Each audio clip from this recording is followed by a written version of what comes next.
KGF SP ಶಿವನ್ಶು ರಾಜ್ಪುತ್ರಿಂದ ರೌಡಿಗಳಿಗೆ ಖಡಕ್ ಎಚ್ಚರಿಕೆ.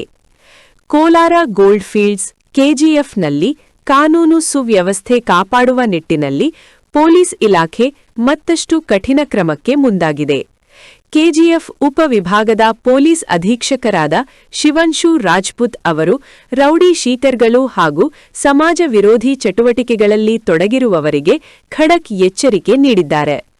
ನಗರದಲ್ಲಿ ಅಕ್ರಮ ಚಟುವಟಿಕೆಗಳು, ಬೆದರಿಕೆ, ಹಲ್ಲೆ, ಜೂಜು, ಮದ್ಯ ಮಾರಾಟ ಸೇರಿದಂತೆ ಯಾವುದೇ ರೀತಿಯ ಕಾನೂನು ಉಲ್ಲಂಘನೆ ಸಹಿಸಲಾಗುವುದಿಲ್ಲ ಎಂದು ಅವರು ಸ್ಪಷ್ಟಪಡಿಸಿದ್ದಾರೆ.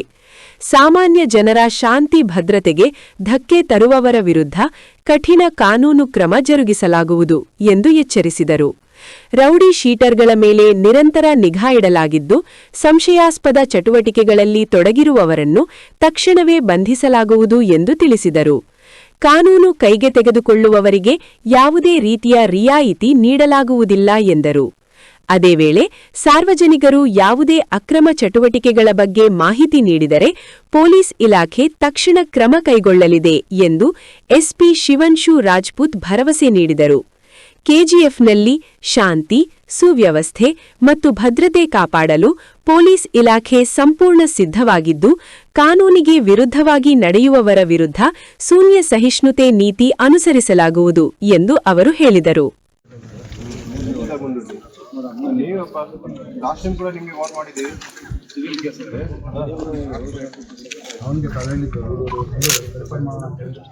ನೋಡಪ್ಪ, ನಾವು ಪೂರ್ತಿ ರೆಡಿ ಇದೆ. ನಿಮ್ದು ನೀವು ಏನಾದ್ರು ಮಾಡಿದ್ರೆ ನಿಮ್ಗೆ ಸೀದಾ ಗಾಡಿ ಪಾಸ್ ಮಾಡ್ತೇವೆ.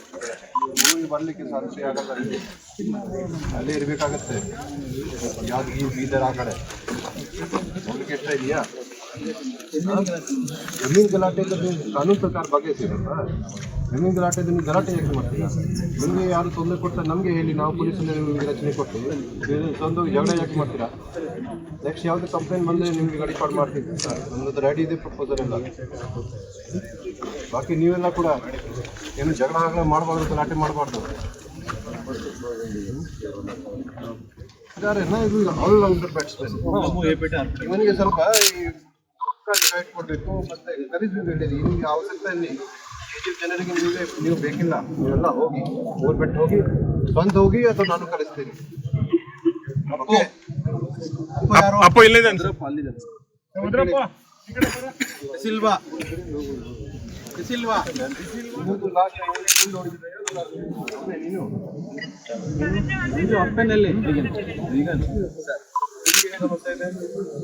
ಏನ್ ಸಮಸ್ಯೆ ನಿಮಗೆ? ಏನ್ ಮಾಡ್ತಾರೆ?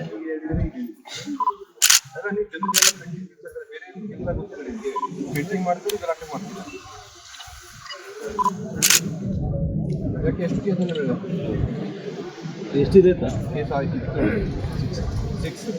ಯಾವ ವರ್ಷದಲ್ಲಿ ಲಾಸ್ಟ್ ಆಗಿತ್ತು? 3 ವರ್ಷ. ಈಗ ಏನು ಸಮಸ್ಯೆ ಇದೆ ನಿಮಗೆ? ಯಾರಿಗೆಲ್ಲ ಹೇಗೆ ಮತ್ತೆ ಯಾರಿಗೆ ಕೊಡ್ತೀರಾ ನೀವು?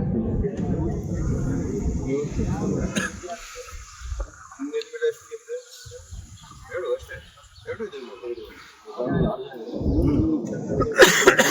ಇದು ಪೂರ್ತಿ ನೀವು ಫೇಮಸ್ ಇದ್ದೀರಿ. ಕೆಜಿ ನೀವು ಸುಧಾರಣೆ ಆಗಬೇಕಲ್ಲ. ನೀವು ಕೂಡ ಸೇಮ್ ಫ್ಯಾಮಿಲಿ.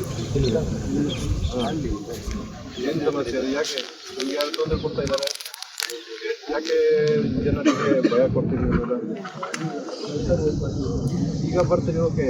ನೆಕ್ಸ್ಟ್ ಯಾವುದೇ ರೀತಿಯಿಂದ ಜನರಿಗೆ ತೊಂದರೆ ಕೊಡಬಾರ್ದು, ಭಯ ಕೊಡಬಾರ್ದು. ಶಾಂತಿಯುತವಾಗಿರಿ, ಶಾಂತಿಯುತವಾಗಿ ಇರ್ತೀರಿ, ಕ್ಲೋಸ್ ಕೂಡ ಮಾಡ್ತೀವಿ. ನಿಮ್ಗೆ ಸಮಸ್ಯೆ ಇರುತ್ತೆ ನಿಮಗೆ, ಅದನ್ನು ನಮಗೆ ಇಮಿಡಿಯೇಟ್ಲಿ ಬನ್ನಿ, ಎಲ್ಲ ಸಹಾಯ ಮಾಡ್ತೀವಿ. ಕೋರ್ಟಲ್ಲಿ ಯಾವುದೇ ಹಿಯರಿಂಗ್ ಡೇಟ್ ಇರುತ್ತೆ, ಅದಕ್ಕೆ ಟೈಮಿಂದ ಹೋಗಬೇಕು. ನೀವು ಏನೇನು ತಪ್ಪು ಮಾಡಿದ್ದೀರಿ ಅಲ್ಲಿ ಕೋರ್ಟಿಗೆ ಬಗೆಹರಿಸಬೇಕು. ನಾವು ನೀವು ಏನಾದರೂ ಮಾಡಿದ್ದೀರಿ ನಿಮ್ಮ ಮೇಲೆ ನಾವು ತಗೊಳ್ತೀವಿ. ನೀವೆಲ್ಲ ಕೂಡ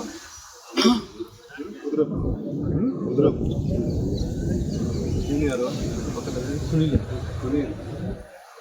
ಓಕೆ, ಬೇರೆ ಒಂದೇ ಕೇಸ್ ಇದೆ. ಯಾವಾಗ ನೆಕ್ಸ್ಟ್ ಸಂಪತ್ ಉಪೇಂದ್ರ ಇಲ್ಲಿ ಮುಂದೆ ನೆಕ್ಸ್ಟ್ ಡೇಟ್ ಯಾವಾಗ? ಓಕೆ, ಹೋಗಿದ್ದ ಏನು ಸಮಸ್ಯೆ ಇದೆಯಾ? ಒಂದೇ ಮಾಡ್ತೀರಾ? ನೀವು ಎಲ್ಲ ಒಂದೇ ಕೇಸಲ್ಲಿ ಯಾಕೆ ತುಂಬ ತೊಂದರೆ ಮಾಡ್ತಾರೆ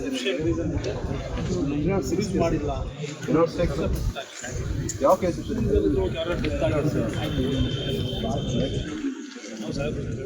ಕಟಿಂಗ್ ಸ್ವಲ್ಪ ಏನು ಜೋಕರ್ ತರ ಕಟಿಂಗ್ ನಿಮ್ಗೆ ಭಾಳ ಚೆನ್ನಾಗಿ ಕಾಣ್ತದೆ ನೀನು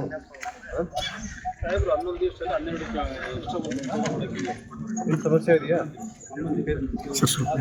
ಯಾಕೆ ತೊಂದರೆ ಕೊಡ್ತೀವಿ ಜನರಿಗೆ ನೀನು ನೋಡಿ ಯಾರ್ಯಾರು ನಾವು ಸಾರ್ಟೇಜ್ ಮಾಡ್ತಾ ಇದ್ದೀವಿ ವಾಶ್ ಮಾಡ್ತಾ ಇದ್ದೀವಿ ಯಾರು ಏನಾದರೂ ಗಲಾಟೆ ಮಾಡಿದ್ದಾರೆ ಏನಾದರೂ ಖರ್ಚು ಮಾಡಿದ್ದಾರೆ ನೀವು ಮತ್ತೆ ಸೀದಾ ಕಲಿಸ್ತೀನಿ ಜೈಲಿಂದ ಹೊರಗಡೆ ನೆಕ್ಸ್ಟ್ ಸುಧಾರಣೆ ಆಗಲ್ಲ ಕಾಂಟ್ಯಾಕ್ಟ್ ಹಾಕಿ ಹೊರಗಡೆ ಕಲಿಸ್ತೀವಿ ಮತ್ತೆ ಸುಧಾರಣೆ ಆಗಿ ನೆಕ್ಸ್ಟ್ ಕ್ರಮ ತಗೊಳ್ತೀವಿ ನಿಮ್ಗೆ ಗೊತ್ತಿದೆ ಹಾಂ ನಿಮಗೆ ಕೂಡ ಮುಂದುದು ಮತ್ತೆ ಸುಧಾರಣೆ ಆಗಲ್ಲ ನಿಮಗೆ ಆಗಲ್ಲ ಮುಂದಿನ ನಿಮಗೆ ಕ್ರಮ ತಗೊಳ್ಬೇಕಾಗತ್ತೆ ಮಾಡಿ ಬರ್ತೀರಾ ಇವನು ಬೇಲ್ಗೆ ಹೋಗಿದ್ದು ನಾವು ಯಾರು ಸೋಷಿಯಲ್ ಮೀಡಿಯಾದಲ್ಲಿ ವಿಡಿಯೋ ಹಾಕ್ತಾರಲ್ಲ ಅವ್ರನ್ನ ಮತ್ತೆ ಸೋಷಿಯಲ್ ಮೀಡಿಯಾದಲ್ಲಿ ವಿಡಿಯೋ ಹಾಕ್ಸ್ಬೇಕು ನಾವು ಮಾಡಬಾರ್ದು ಸರ್ ಸೋಷಿಯಲ್ ಮೀಡಿಯಾದಲ್ಲಿ ನೀನು ಯಾರು ಸ್ಟಂಟ್ ಹಾಕಿ ಸ್ಟಂಟ್ ಮಾಡಿ ಇದು ಮಾಡಿದ್ರನ್ನ ನೀವು ಮತ್ತೆ ನಿಮ್ಮ ಮೇಲೆ ಕೇಸ್ ಆಗುತ್ತೆ ಕರ್ಕೊಂಬರ್ರಿ ಜೈಲಿಗೆ ಹೋಗಿ ರಿಸೀವ್ ಮಾಡ್ತೀನಿ